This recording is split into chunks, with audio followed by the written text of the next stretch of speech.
Welcome to LOA Today. I'm Walt Thiessen. With me today is longtime listener, poet laureate, and Taya master Anne-Marie Young. This is your daily dose of happy. We are so happy you decided to join us today. And Anne-Marie, first of all, welcome back. And we were so glad to find out before the show that you had such a great time with your family in Rome. I mean, well, first of all, how bad can it be to go to Rome? I mean, that's really rough. It's torture, but you know, I had to eat some gorgeous food and see a beautiful city in lovely weather. Yeah, it was hellish. I mean, somebody has to do it, so I'm glad that you were able to volunteer and help out in that way. That was really good of you. Took one for the team. Yes, absolutely, and we're so proud of you. But it is great to have you back. We missed you for the last few weeks. It's good to be back. Yeah, thank you.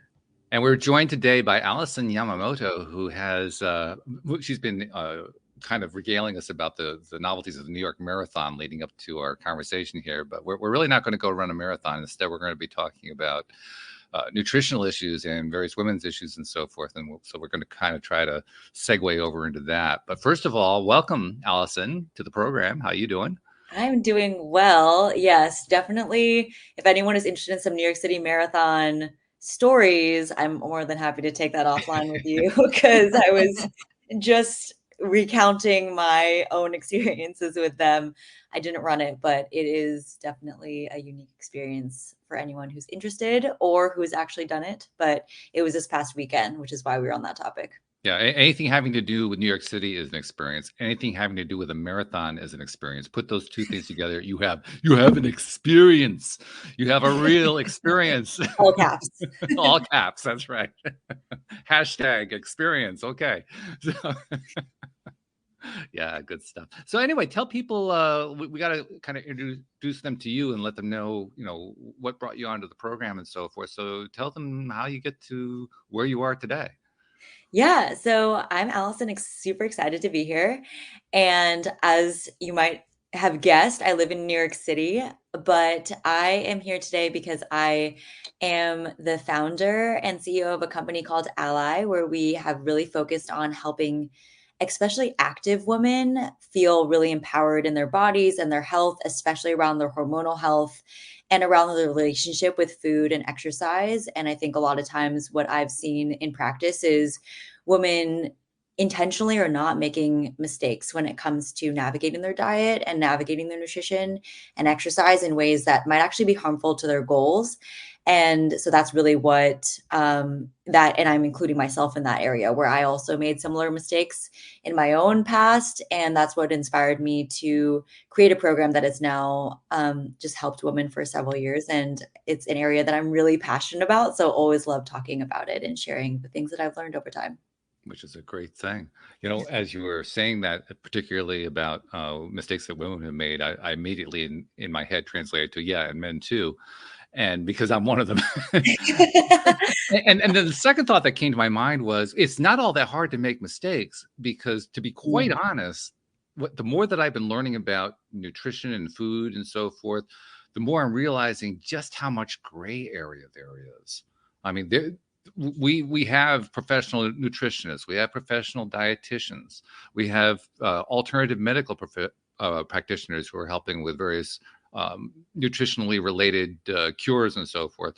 But when you really look at it, despite all of the information that's out there, it's amazing how much gray area there is, how much that there's actually disagreement about, well, this nutrient does this, well, no, it actually does that, it does the opposite. A lot of stuff like that. It's not surprising that we make mistakes, that we get it wrong at times. Yeah, and I think the thing that you mentioned that is so accurate is that there's almost too much information, because then what ends up happening is sort of this combination of things. One is it's easy to take on advice and apply it to yourself because you think it sounds attractive or you think it sounds like they're promising something that would be amazing, and then not realize that that is actually something that isn't relevant to you specifically or to the person, your persona, your activity level, your gender. All these other things are factors that come into play about how it's going to impact you. And then the other thing is that there's so much language that we use when it comes to our nutrition that can be really fear-based, that it can become a situation where you're feeling really guilty, or you feel like, you're not seeing the gray area that you're mentioning, and feeling like you actually have to adhere to all of these various recommendations or advice or rules that people are doling out, because they're doing it under the premise of, this is what you have to do in order to be healthy, or else it'll kill you. Like, all this very extremist language that can be easy to adopt and fall into the trap of feeling either confused or feeling like you have to optimize just in order to prevent these really fearful outcomes that people are talking about when it comes to the nutrition. Which is a big deal, because one of our major topics around here is, mindset and law of attraction and intention and all that kind of thing. And if your mindset is on a focus that is going to be counterproductive, guess what? You're going to produce counterproductive. And that's especially going to be true in this arena, I would think. Exactly. Yeah, and I think that it's something that we don't often think about when we're thinking about nutrition, because sometimes it feels like such a functional thing, where if someone gives us the advice of, this food group is going to kill you and you should never do it, then we start adopting this mindset where, you're right, we're fueling our bodies out of fear. And we're not fueling our bodies out of a love and appreciation that we have about not only our bodies, but also our experiential lives and the connection that we have. And I think that it undermines the amount of purposes that food can serve in our lives. And of course, I'm all for longevity and health, and really trying to, use fuel as a way to promote those good health outcomes. But I also think that there's not enough conversation about how, to your point, the stress that can be induced from having to navigate food in a way that is very fear-based, a way that is very guilt-based, is something that can feel really unsustainable as well. And I think that, to your point, it is really easy to fall into these traps where we are making mistakes because it is feeling like there's a lot on the line if we mess it up or we do something wrong. And I think that that's something that, to your point, it really reflects back when we feel like there's a sense of guilt or a sense of restriction or a sense of rigidity around food, that can impact our health in other ways when we're too narrow-minded about what health involves. It's not just exercise. It's not just nutrition. There's a whole host of how we're connecting to others, how we are showing up around stress, and taking that more holistic view can sometimes allow us to be a little bit more flexible and forgiving of ourselves when it comes to navigating our nutrition. Which is important, because another thing that can happen is overwhelmment. I mean, you start diving into some of this stuff, and then you start trying to figure out how to implement it in your own life. It can truly be overwhelming just trying to figure out how to make the thing work. Right. And I think that that is one of the core tenets of what inspired me around the work that I do with people, is that there are some things that when you really strip it down to the fundamentals, are quite important, and they will impact how you feel, your energy levels, your mood, your performance when it comes to anything from academically to cognitively to your athletic performance. And those fundamentals, they're not super complex. And one of the biggest mistakes we can make is take on all of these fringe recommendations that are more like the optimizations on the very fringes of what our nutrition or even our fitness should look like, and focus on those at the expense of making mistakes when it comes to the more foundational aspects. And that's, I think, when, to your point, the overwhelm can occur, which is that there are so many fringe recommendations out there about specific supplements or these random, herbs or whatever it is that we could always include in like our 30-step morning routine that can contribute to that overwhelm. But when we strip it down to like, let's make sure you're getting the foundational basics right, it's not always the most like sexy topics that are going to promise these crazy benefits in like a crazy short amount of time. But those are the things that are the tried and true aspects that, even if, whether you're busy, whether you're an athlete, whether you're trying to, you can have a variety of health goals that each that is very individualized per person. But some of those foundational aspects are really applicable across the spectrum. Interesting that you mentioned the foundational side of it, because for me, that's where a lot of the overwhelmment comes in as well. Even if you identify what person X is telling you is foundational, you can find person Y who says, no, that's not foundational. You're on the wrong foundation. Trying to get foundation founded is the hardest part. Like what? Okay, so where is the foundation? Well, it's here. No, actually, it's over here. No, it's here. No, and people become quite heated about it. I've been dealing with some minor chronic headaches, which is a relatively new thing for me this past year. And I've been consulting with a naturopath because my MD was useless on the topic. So I went to the naturopath, and she had me making some changes, and I made some variations on what she was recommending because I tried following her path and my headaches got worse. I said, okay, well, I got to shift here. So I went back to some of the things that I knew that worked for me, and I got back to my baseline again. But those things were in one case, it was particularly milk. I'm a milk drinker. She is against milk. She thinks that milk is a really, really bad idea because it has so many negatives associated with it. And I even, this is where it started to get heated. I actually said to her, I think you're kind of milk averse here. And she's got all defensive about that. Oh, I'm not milk averse. And then she gave me all the reasons why you shouldn't drink milk. I mean, it was that kind of a conversation, So here I am dealing with somebody who really is an expert in the field, and I'm dealing with overwhelmment just dealing with her because my experience is proving to be different from what she had in mind. Now, to her credit, by the way, she's a good doctor. I don't want to paint a picture here that she's not. To her credit, she was saying, well, everybody is different, and she started giving me different alternative ideas of where to get the kind of information I was looking for and so forth. So she was doing her job the way she should. But it kind of illustrates, even when you're dealing with somebody who's an expert, you can still get kind of messed up just trying to deal with the fundamentals. Yeah, and I think that maybe it goes into like how we would define fundamentals, because I think you're 100% right, which is that there are going to be things that are really important to a certain cohort that might not be applicable to another cohort. I think that that's where we can get really lost, is that it's like, oh yeah, was this applicable to me? Is this something that when it's taken into consideration, me as a person, is this going to matter or not?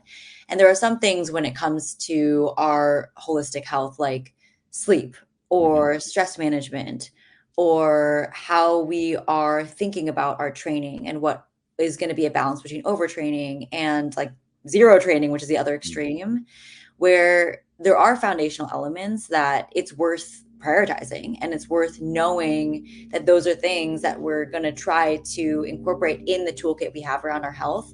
And then to your point around nutrition, there are areas where I think there's the extremes that we see that can be really enticing because of the promises that they recommend.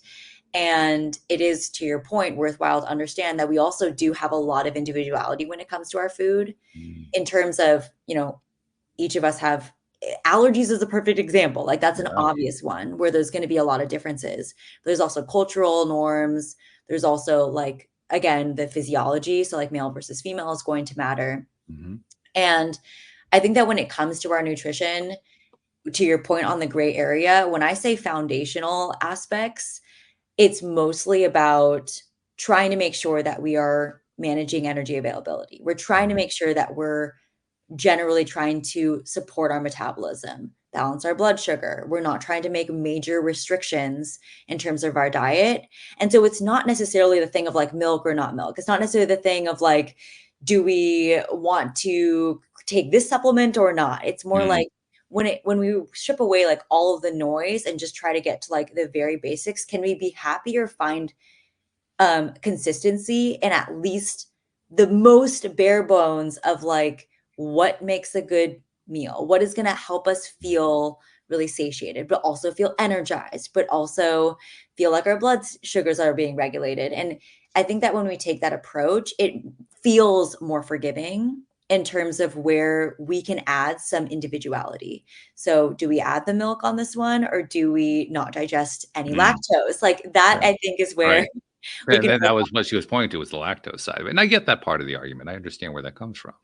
Yeah. But to your point, like if it works for you, and I think there's also a huge amount of power in being able to understand and feel confident in this works for me. And I'm going to do it because I know that my body responds well to that. And I think that in a world where it's really easy to compare to other people, or to feel like you're questioning what you're doing, or to feel like there's an implication that if you just do this exact same thing that someone else is doing, then you'll get all the exact same outcomes as that person. That it can be hard to continue to stand your ground and to tune in on this actually does work for me. No, this doesn't work for me. And I'm going to actually continue to make that choice, even if it's easy to question it based on the things and the noise that are occurring around me. So that's also something that I think it's something that we don't realize that we kind of have to relearn when we've really inhabited a mindset where we feel like we can't trust our body. And I think then it's not easy to say to someone, okay, just trust your body, like just trust your body. And I think that we can underestimate that when you've lived in a state where you're abiding by the rules, you're abiding by what people are saying, and you're looking externally for what's right or wrong, that it can be a really challenging journey to go back to a state where you can trust your body in the way that you would expect that to feel like and to look like in your life. Yeah, absolutely. The other thought that comes to me, and this is something that's kind of evolved during my own journey over the last year, where nutrition is concerned, is now in my case, I'm trying to address a negative, a headache, chronic headache situation, which was brand Yeah. new. I hadn't had that before. And in the process of doing that, I found myself going through stages that I'm pretty sure almost everybody who's dealing with some kind of a chronic issue like that, who's trying to address it nutritionally, runs into. The first stage is you run into all the resistance points, the different people, and you were describing them very nicely. The people who have the different extreme viewpoints, or this is the essential thing. You got to do this thing. If you don't do this, blah blah blah. They're scaring you to death and all that kind of thing. So you navigate through that first.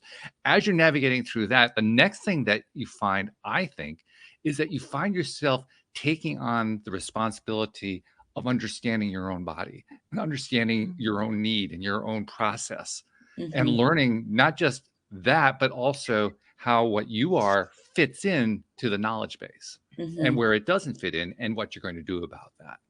It's a self-learning process is what I'm finding. Yeah, I think that's such an accurate, it's such an eloquent way to articulate that framework, because I can draw an exact parallel to my experiences as an active woman and a lot of the women that I see, which is that a lot of women are seeing advice online that is either weight loss advice or health advice or absolutely essential nutrition advice, and not realizing that, oh, that was actually advice that was based on a study that was done by an older cohort of obese men, and then applying it to themselves because they think it's necessary for them to maintain a certain physique or aesthetic. Right. And I think that that period of time where you're figuring out and you're learning about your body and about what works for you is super essential. And there are kind of like easy and hard ways to do that. But part of it is, to your point, finding the people that you know are representing your community, representing how you identify and what your issues are. And for me, that community that I specialize in and serve is women who are active, women that are exercising any capacity, who are interested in their hormonal health, who are interested in maintaining like good, clear mind, energy levels throughout the day. Their mood isn't super irritable. It's not super low. Like, I think that there's ways that we, especially as women, can navigate our nutrition and not realize that the mistakes that we're making could actually be causing some of the chronic symptoms that we could be experiencing. And especially when we're mismanaging our nutrition in ways that, and this is where I go back to the fundamentals, where we're restricting and either knowingly or not actually under eating intentionally or not, or restricting certain food groups, and that can be what is contributing to brain fog or irritability or low moods, or all the way through to like higher incidence of stress fractures, to menstrual disruptions, to infertility. And so I think that it's one where it is actually really important to be able to feel that sense of empowerment in your body and in who you are and what you're bringing to the table and what you're trying to optimize for. And sometimes, unfortunately, yeah, there is noise, and being able to navigate through that and find the sources that are advocating for your community, advocating for speaking from a place where they're speaking to your population is something that can be really empowering. One thing I think anybody's going to find, I don't care what grouping they find themselves in, they're going to find that the noise increases the more that they dive into it. It's not like the more you dive in, the noise starts to fade away. It gets louder and louder, and at some point you have to kind of come up with a strategy for how are you going to stop paying so much attention to the noise, right? Yeah. Because otherwise that noise can overwhelm you. Point.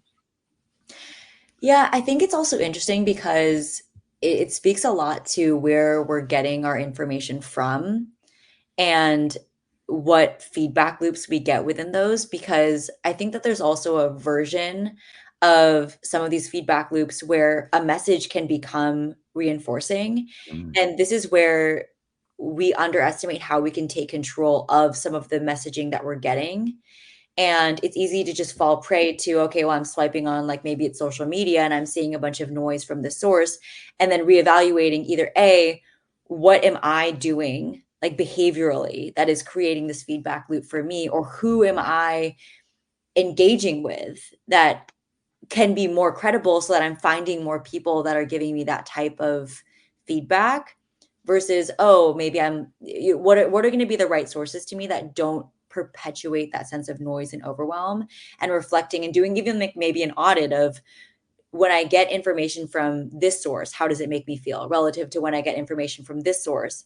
And when I try out those recommendations, or when I see someone else who I view as credible, who I view as trustworthy, talking about a similar issue, where does that message align and echo back through a certain chamber?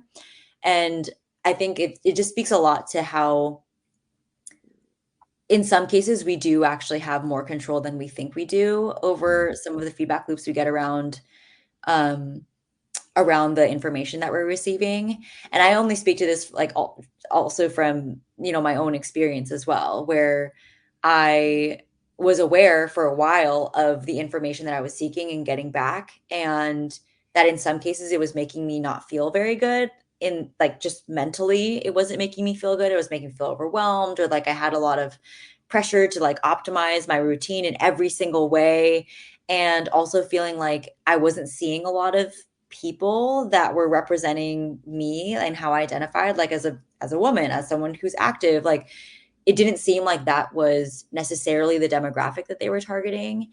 And that is sort of when I started to be more proactive. Who in this space do I actually trust? Who in this space do I think is representing that?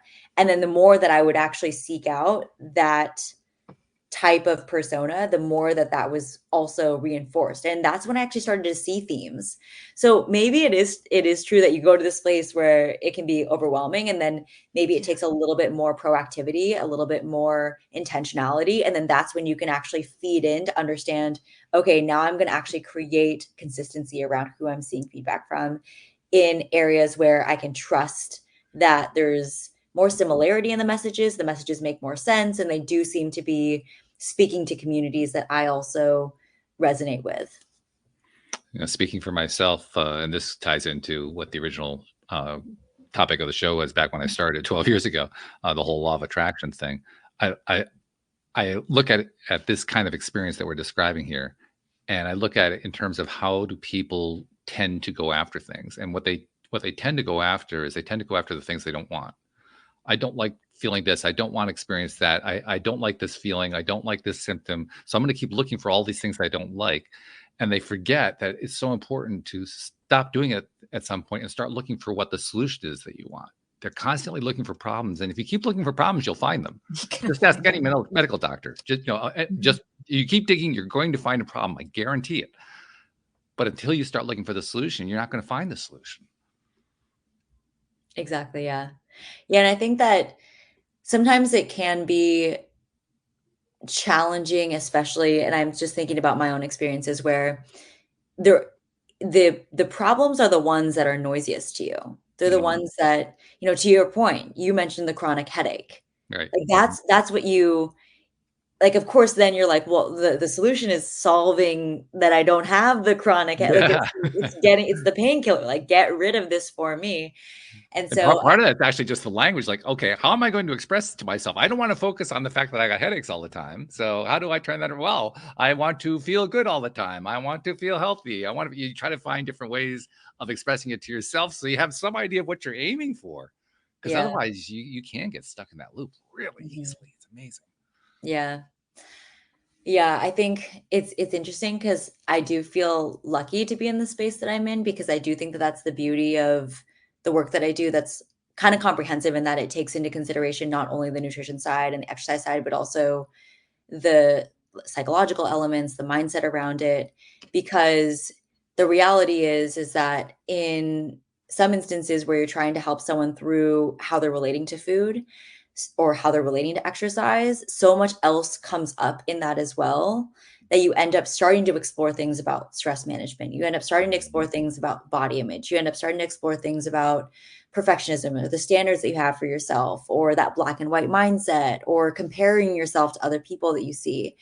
And that to me is what I've seen has created more lasting change that becomes more of the vitamin based solution versus the painkiller solution, where, yes, you're seeing resolution on some of the issues that you were experiencing. Maybe it was brain fog, maybe you had bloating, maybe you had a disrupted menstrual cycle.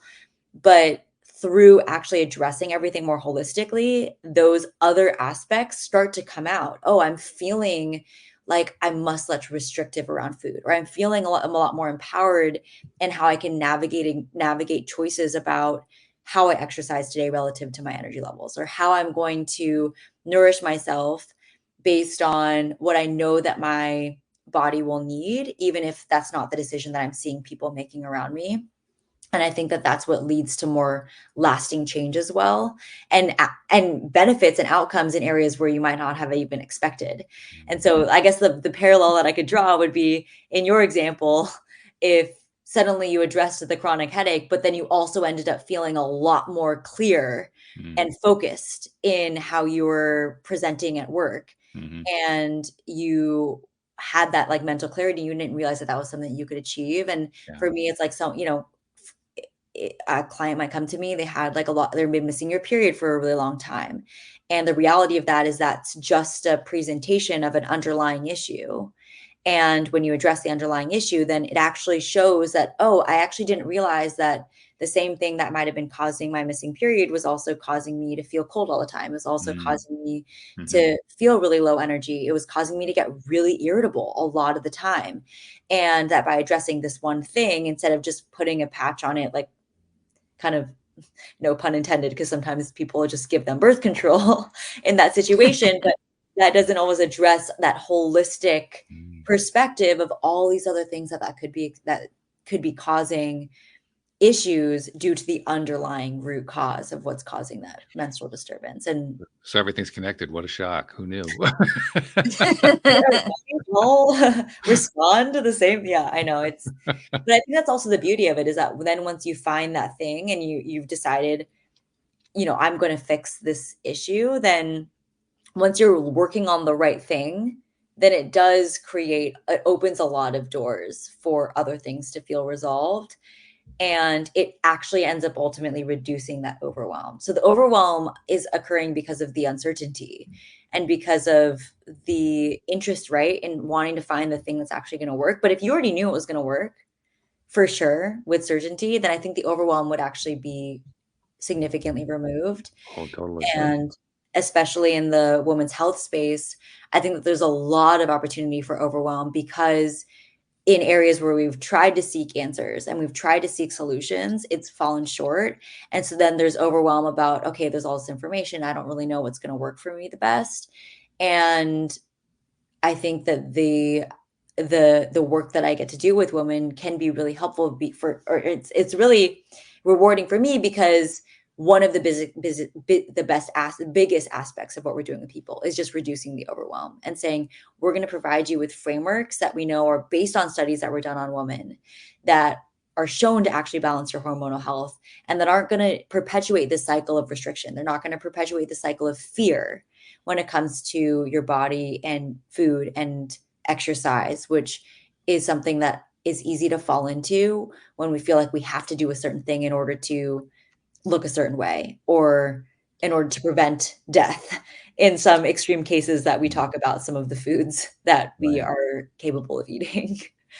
So now that we've laid out a lot of this picture in very rapid fashion, I might add, I'm thinking, okay, so what's the audience thinking right now? And that's where I bring Anne Marie in, because she's like a perfect person for representing the audience. So you're the audience today, Anne-Marie. What's going through your mind as you're hearing all this? Oh, I can just relate to everything that's being said here. I've been listening quite interested in it, because just even like today I was watching something and it was like, are you taking cinnamon every day? And then I'm like, so that's the latest thing. It was turmeric, and then it was take olive oil, and what is it? And all my calories are going to be taking all these herbs and spices and actually no real proper food. But I can What a diet. It's the herb diet. But I just think there's always some new thing that's the latest craze, and that does invent that overwhelm. And I'm just sort of thinking, as you were talking, Alison, about my own sort of like journey, because I've been up and down my whole life, and I've been to slimming clubs, and I found them yes, you lose your weight, but I don't feel great for it. And I think you're bang on when you say you need to adjust your mindset. You need to take the whole focus just away from what the weight is, what the numbers are. What is your issue with food? What's, like you say, overwhelming you? What are the stories you're telling yourself? And importantly, listening to your body, like you said, is, eating the foods that make you feel better. And I now know that I felt rotten while going through the menopause because I was wolfing down sugar. Well, now I've kind of cut it out and I eat sugar now, and my stomach is in agony. My body doesn't react. So it's listening to those triggers of your body. So I've literally been relating to all of this. And I think what I would like to know, Alison, as a listener, is how do we know what mistakes we're making? Ooh. Yes. Yeah. I love that question. So, and I think your story really relates because, to your point, I feel like we often go to a place where we end up almost believing that if it doesn't feel hard and if it doesn't feel really, really challenging, that it's not effective. And I think that becomes really unfortunate, because then we get to this state where, yes, we might have achieved this specific weight goal or this specific health outcome that we're trying to achieve. But if we don't feel good about it, we don't feel good in our bodies, then maybe that wasn't the right thing and maybe it's not sustainable. And I think that this actually leads to the first mistake, which is that I think that a lot of women vastly underestimate the importance of fueling themselves regularly throughout the day. Is one very easy example where I think that we become fearful, especially when we've gotten into these yo-yos around dieting, or we feel like we need to do fasting, or all the latest. For a while, intermittent fasting was the biggest trend. And then we feel like, oh, well, we need to kind of hack ourselves, and we're really scared around food. We feel like we need to exert that control. And then we kind of normalize this idea of like, yeah, maybe it's good to skip meals. It's good to not eat until a certain time, or create restraints around ourselves in these time windows. And the reality is that there's a huge amount of benefit in just eating regularly, balanced things regularly. And it's one of the biggest mistakes I see women making, is feeling like they need to skip certain meals or eat really erratically or save things up for later in the day. Or if they have plans and they're going to save things, and changing their whole behavior around versus actually investing in their metabolism and trusting that if you feed yourself regular throughout the day, it's better for your metabolism. It's probably going to prevent spikes in cortisol. Like early in the morning when you first wake up, there's going to be a natural spike in your cortisol. Getting something in first thing in the morning can also help mitigate some of that, especially if you're going to work out. So if you're going to wake up and you're going to work out and you're not going to fuel at all in those first several hours, then you're going into what we're calling these energy deficits. And as women, especially, we are much more sensitive to going into energy deficits. And I think that we often think of energy deficits in the way that we talk about it in terms of just calories in, calories out, calories in. That's what we hear all the time. And the interesting thing that we don't often talk about is this concept of energy availability, which is saying, how are we balancing the energy we have available over the course of a day, over the course of a week? It's much more holistically viewed versus like, it's our body isn't just a calculator at the end of the day that's saying, oh, calories in, calories out. Great. There's also things that are impacting how we feel about how we're feeling throughout the day. I think that's one mistake. I think another mistake that I often see is women under eating in certain areas because they are restricting, or because they think it's bad, or because they think they shouldn't be eating it. And that can also be something that can impact how we feel. And so an example of this would be, and I think that it's very specific to people and their relationship with food, again, to your point, on how much that mindset aspect comes into it. But as an example, if a woman has been told their whole life that eating carbs is going to be bad and it's going to cause you to be super dissatisfied with your body, then that is an area where strictly just under eating carbs, like not eating enough carbs, especially if you're active, can be something that can contribute to symptoms like brain fog. And that women especially are typically more sensitive to, like premenopausal women especially are going to be, especially who are active, are going to be more sensitive to an inadequate carb intake. And that can show up symptomatically as an energy deficit, even if you're eating enough from like a caloric perspective. I would say that the last mistake that I see people making, women especially, but I think this can be generalized more to people in general, is the belief that when they're experiencing dissatisfaction with their body or their body confidence, that oftentimes what we exert to immediately is, how can I control my food? How can I control my exercise? Because I now want to have a specific physique. And when I have that physique, I will achieve happiness and body confidence, and it's going to be great. And I think that the mistake that I see in that area, and this is more of like the mindset piece, moving away from the nutrition piece, is that it's actually the confidence piece that we need to focus on. And it's not the body standard piece. And once we shift our mindset there and realize, oh, actually, there are people that are really dissatisfied with their bodies in every body shape. And there's also people that are really, really confident in a very large variety of bodies. And when we focus our energy more there, then it actually liberates us to be able to approach food in a way that is much more sustainable and allows us to permit ourselves to trust, to develop that trust, and to be able to find what works for us in a way that doesn't feel like there's so much riding on it, when we feel like it's our body, but also our confidence and it's our happiness. And it's going to be so much riding and how much control we need to exert. And so I would say that that's also kind of a through line, a big mistake that I see people making as well. That I can relate to, because I look back now, when I was my lightest as an adult, it was probably my most unhappiest time, because I was so focused on food and I wasn't eating enough and I wasn't going out with friends and stuff because I was so focused on not having those extra calories. I was miserable. I really was. And, you know, life's changed since then. I've got a lot older. But also I think it is that confidence thing. And once you've got that confidence, then it's not about necessarily the figures. You want to get healthy, you want to get stronger. It doesn't have to be about being skinny anymore. You get more contented with yourself. Yeah, no, I love that. And thank you so much for sharing that story, because I think that'll resonate with a lot of people. And I really resonates with me, especially because I think that you can find yourself in like almost like a rock, between a rock and a hard place, where you've gotten, you know, you mentioned it yourself. You got to a place where you had achieved maybe a body that you were striving for, but then you didn't feel good and you felt like you weren't eating enough, and you could tell, and it didn't feel sustainable.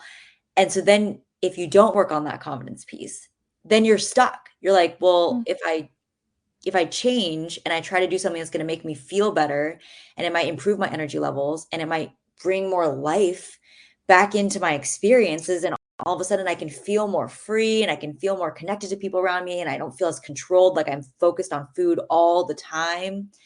But then I'd be occupying a body that I won't be able to sustain or feel like myself in, feel like I've super happy in. And that could be a really challenging place to be. And so I think that that really just hits the nail on the head in terms of, you know, how important it is to work on this alongside some of the nutritional changes, because the reality is, you know, you could have both. You know, you could feel that confidence, and you could also feel the energy and the more flexibility, and feeling like you are able to not have to exert so much control around food. And I think that the thing that's also, really interesting is that in the example that I mentioned before about the mistake that women make about skipping meals and fasted training and waking up in the morning and not always fueling themselves, is that when we get to a state where we're doing this chronically, either because we're dieting or because we're going into these like chronic energy deficits, that the chronic stress that results from being physiologically in that state is what our body is then interpreting as like survival mode. And when we're in survival mode, the most ironic thing is that our body therefore is triggered to want to store more fat, because it's saying we don't know when we're going to be fueled again, because well, we're perpetually every single day going into these deficits. That's really scary, and we need to be able to survive.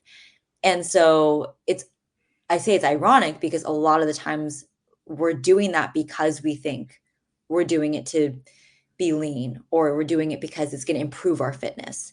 And in reality, it can be kind of counterintuitive, but allowing ourselves to focus on the energy availability component can actually improve our body's ability to be able to build up that like lean muscle and be able to improve our fitness and take us out of that restrictive mindset, but also get our metabolism working again, which are all good things that we want to happen. And so I think it's this weird shifting of our mindset and thinking about, this kind of goes back to what I was saying about the fundamentals, about what really matters when it comes to women, what really matters when it comes to our nutrition, our exercise, but also body image, our mindset, that can unlock a lot across the spectrum for us.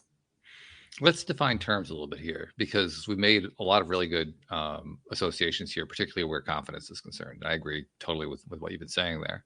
But let's define what we mean. When we're saying confidence in this context, what are we talking about?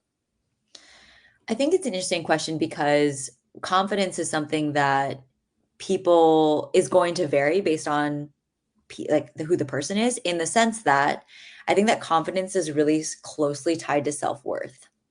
And so when we're talking about confidence and we're talking about an empowerment, then that could be everything from feeling good and happy and satisfied with yourself and your person, not feeling like you're reliant on something that might be unsustainable for that validation, for your belief that you are enough, for that belief and permission that you deserve things that you can have in your life. And so I think that the reason that I say that it's a little bit varied per person is because for some people, they might feel that in order to have that, it hinges on them having a certain aesthetic with their body. It might hinge on them having a certain workout checked off that they've done in the day for them to feel like they have that sense of permission, that they have that sense of fulfillment that they can then use to pursue whatever it is that they want, whether it's like going out for dinner or, being able to reduce their anxiety because they've checked the box on some sort of, workout that they've done that day. And I just say that because when we relate a lot of this back to self-worth, which I think is something that kind of underpins confidence in like the background, that it's helpful to understand where then we are, like what void we're trying to fulfill. But I think that confidence also, to your point on definition, can also include things like confidence in your understanding and knowledge in what works for you or what information is credible. And I think that that's another side of it. So there's confidence in yourself, confidence in how you feel, and confidence that you're deserving and that you're worthy. But then there's also confidence that you are clear on what it is that works for you, on what information is credible versus not credible, on what when you make certain decisions, on what outcome that's going to result in, especially when it comes to your nutrition, your fitness. And so I like to say that that's the other side of confidence, because that's also a really critical point in being able to navigate nutrition and exercise with more what we're saying confidence. Did that answer your question? There's sort of like the two sides. There's like, Yeah, well, I think we also need to delve a little bit in, because as you very clearly presented to us with your answer, confidence is only one of those fundamentals we need to define. We need to define a few more. So let's define a few. I mean, let's define self-worth. You use that one a few times. And that's another one that if it is like the old joke. I mean, if you have it, you know what it is. If you don't have it, you don't know what it is. So how do you define it if you're kind of struggling with the self-worth piece? Yeah, I think that's so interesting because I feel like sometimes I almost feel like what I've seen is almost the opposite, which is that when you don't have it, you almost know what it is more because you're so fixated on wanting to have it. And you're trying to figure out, how do I get that? It's like, I believe that everyone else has this thing. And whether they have it or not, but then you're like, where do I get that thing? Where do I get it from if if I don't have it, which is kind of this belief of being worthy. Like, believe it that you deserve to have things. Well, it's part of the reason why I also want to define the term, because so far we've been describing it in terms of it, but we can't say what it is. If you don't know what it is, you can't get it. It's kind of like asking, what do you want to accomplish in your life? Well, I don't want to have this, or I don't want to have that. Okay, but what do you want? I'm not sure. Well, if you don't know, how are you going to get there? Yeah. It's that kind of a thing. So somehow we have to define what the it is. What's that, Anne-Marie? I was just wondering if it could be classed as just the belief in yourself. Yeah, that's a good starting point. Yeah, exactly. Being worthy. Yeah. Which means that it's tied directly to self-confidence and self-love and self-acceptance and self-forgiveness. Any self-hyphenated, you pretty much can put in that list. So not much then. Not much. No, it's very short. Only kind of important. Yeah, it's all pretty critical stuff. In fact, when you were talking about how very often when we're in that kind of a lack state, we can kind of see out there what it is that we want. And there's truth to that. There's definite truth to that. But by the same token, I find that's when we have the least understanding of what it is that we want, because it's out there.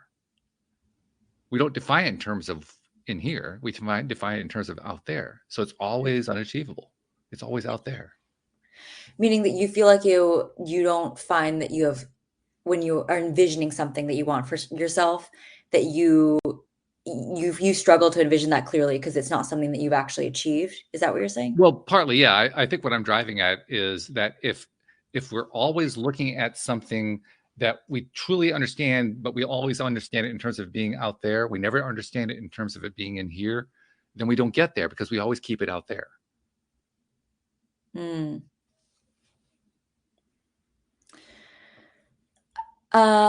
So I think it's interesting that you say that. I feel like there's also a lot of power in being able to use that as a motivator to create change. Okay. A lot of the change that occurs in a process like building up your self-worth, or in a process like trying to recorrect some of the mistakes you might be making with nutrition, or some of the beliefs that you have around exercise, that sometimes being able to envision, oh, but I want to be able to go out to a restaurant with my friends and not feel like I have to think about that all day. Or I want to be able to exercise some days, rest some days, and being able to give myself permission to adjust what my movement looks like based on how I'm feeling that day. That type of vision that you can articulate for yourself, or even like, I want to have a regular period and I want to do that. And I don't want to be irritable. I don't want to feel like I'm impacting the people around me in a way that is constantly based on me being really hungry or me being worried about what's going to happen with food. That some of those visions that we have around ourselves can be hugely motivating in the day-to-day.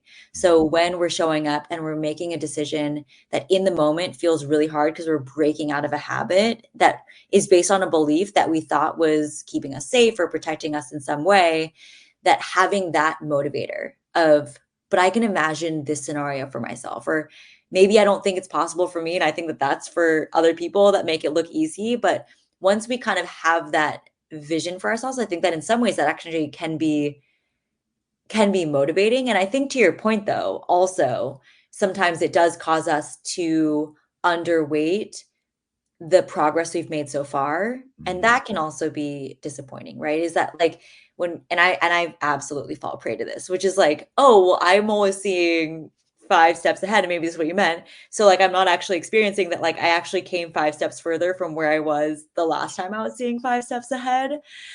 That can also be challenging because you're not acknowledging and staying, okay, well, this is where I am. And right, I don't always have to be healing. I don't always have to be a self-improvement project.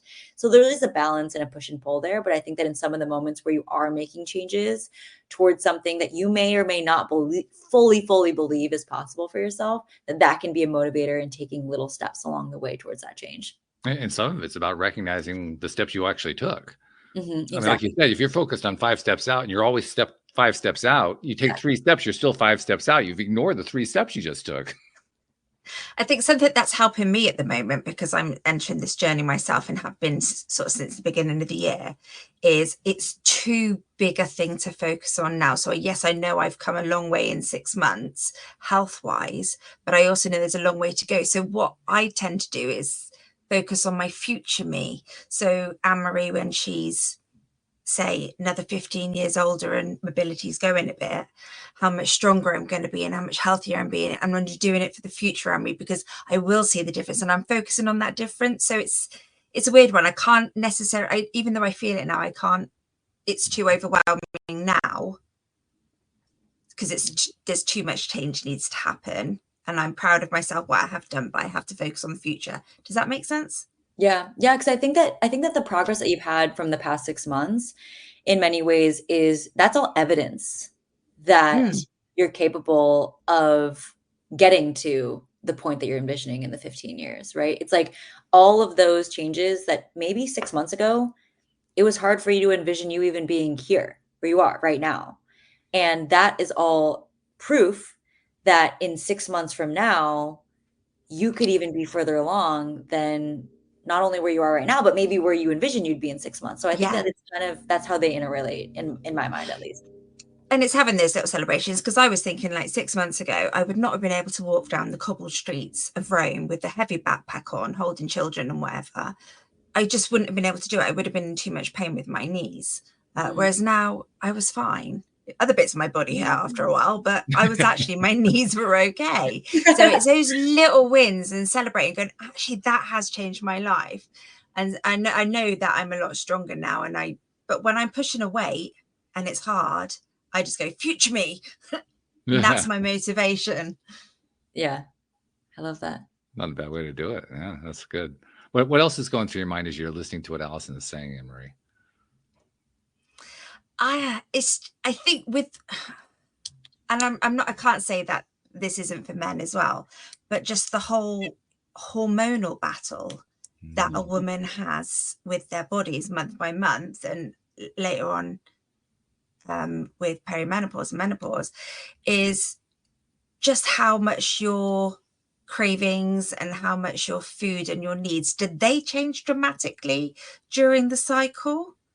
Because what might be working for when you post-period, pre-period, might not be working for. I'm just wondering how that works.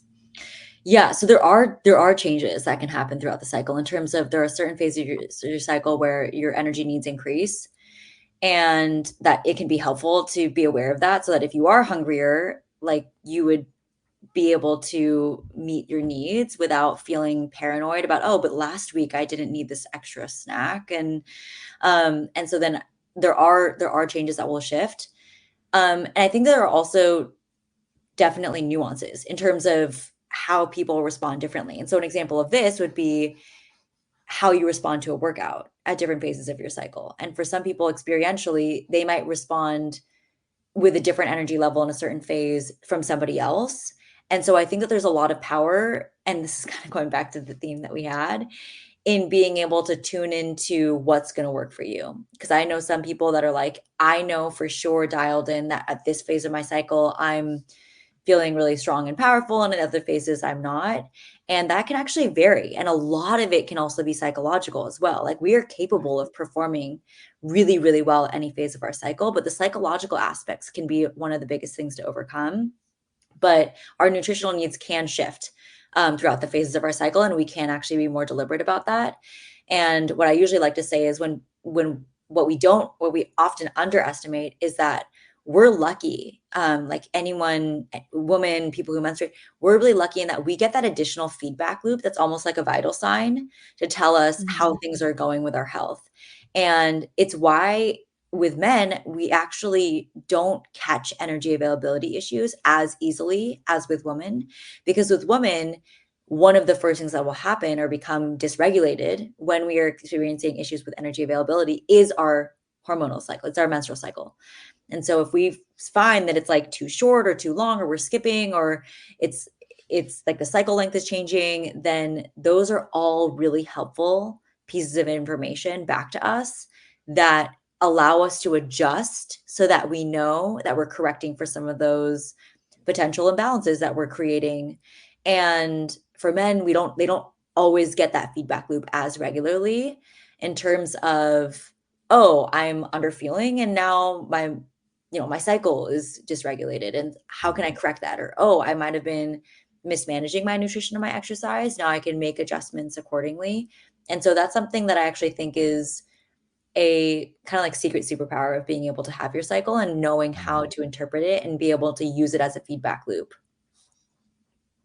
There is a use for it then. Yeah. I think that's the only use, right? Is there other is there There are probably a few gynecologists and so forth who might disagree with that, but I understand what you're saying. And rightfully so. Yeah. Yeah, right. There are I've heard that there are several other use cases. So.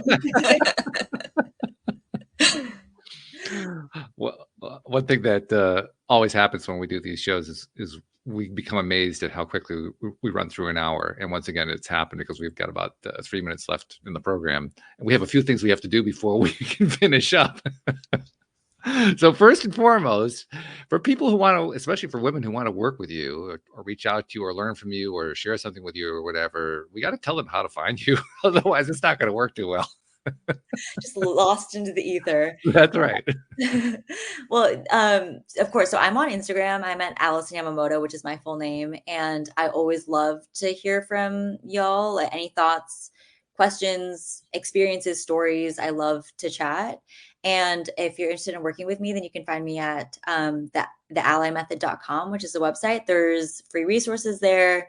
You can schedule a call. You can learn more about some of the topics that I covered today. And so I would love to hear from you there as well. All right, good. Second thing, and we kind of were already doing this, but I always like to summarize it this way anyway, because one of the great, wonderful contributions that Anne Marie makes on the program is to be able to tie everything together from the listener, because I always am doing it from the host perspective, but she can listen from the listener's perspective because she came from the audience. That's where she originally comes from. So she's got that perspective. So Anne Marie, how are you tying it all together today in your mind that you can share with the audience? I think for me, it would be about like looking after your body, and that's your mind, your heart, your body. It's the whole thing. Just going to on a diet or cutting calories is not necessarily what's best for you, but just changing your whole mindset, and then your eating and your exercising, and getting the whole thing right and adjusting it all together with support. The coach is very handy in that area. That kind of like sealed it for me. Good stuff. I love it. Then finally, Allison, this is something I started doing in the last few years. I noticed something because we have all these guests like yourself who come onto the program, and very often they've been through traumas in their lives or, difficult situations, bad childhoods, whatever. And they went through some sort of a dark night of the soul, some kind of trauma that turned out to be a really rough situation, but they learned something from it. And then they learned something else, and they got some cool stuff, and they want to share it with the world. And so they end up embarking on a path like you're on, where you're sharing with the world all this stuff that has proven to be useful in your own life. And so you do podcasts, and you go onto Instagram and you social media, and you start sharing all this stuff. And that's where I noticed there was this big gap, because there's all this free stuff that you're putting out there and that we're putting out there, that all these people are putting out there, that you never know what's going to happen with it. I mean, it kind of gets consumed by some people, and they, sometimes you hear, but most often, they go off and do something with it. You don't even know what they did. You don't know what the result was. All these different ways you're helping people, and you never know about it. And I said to myself, we can do something about that, because that's like this big, big gap in the narrative. So Allison, on behalf of those people you've never met, never seen, never will meet, never will see, who you've been helping in ways you didn't even know about, on their behalf, thank you for what you're doing, because you're making a difference in this world. Wow, that means a lot to me. Thank you so much for saying that. Yeah, I think it's really important. And with that, we just ran out of time. It's amazing how that works. But Allison, thank you again for joining us. This has been really thank great you for having me. Yeah. Thank Yeah, you. really glad to have you. Thank you to our podcast listeners everywhere. We'll see you all next time here on LOA Today. Goodbye, everybody. Bye.